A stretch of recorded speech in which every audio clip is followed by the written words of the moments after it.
Yes, Alastor is the strongest Overlord. There is a massive misconception within the Hazbin community, or the general community for those who don't power scale, and it's not necessarily their fault, but I'd just like to clear it up regardless. Alastor is indeed the strongest Overlord that we know of so far. Alastor not only has some of the best feats from any Overlord, but also some of the best statements and lore as well. Alastor, via Vox's own admission, would scale to him.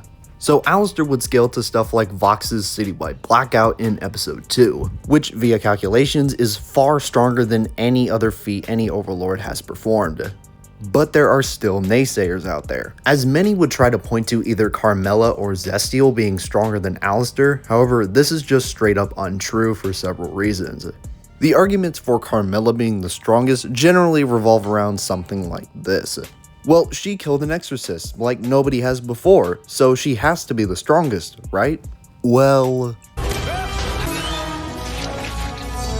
yeah, let's not go that route. Now, as for Zestial being the strongest, many people try to rely on the scene where he scares everybody that sees him and try to say, well, that makes him the strongest, clearly, but this is absolutely terrible logic. Now, aside from the obvious fact that trying to rely on this one scene while Alastor has literally multiple pieces of lore, like killing multiple high-ranking overlords and blatantly scaling to the one guy who has better feats than any other overlord, you also can't even fall back on the argument that, well, everyone was scared of Zestial, but no one was scared of Alastor, because in a spin-off comic, everyone that saw Alastor was afraid of him. So this is a terrible argument. Please do not use it. It's also worth mentioning in the pilot that Vaggie just straight up confirms that Alastor is the strongest mortal soul in hell. That kind of raw power had never been harnessed by a mortal soul before. It doesn't get much more blatant than that.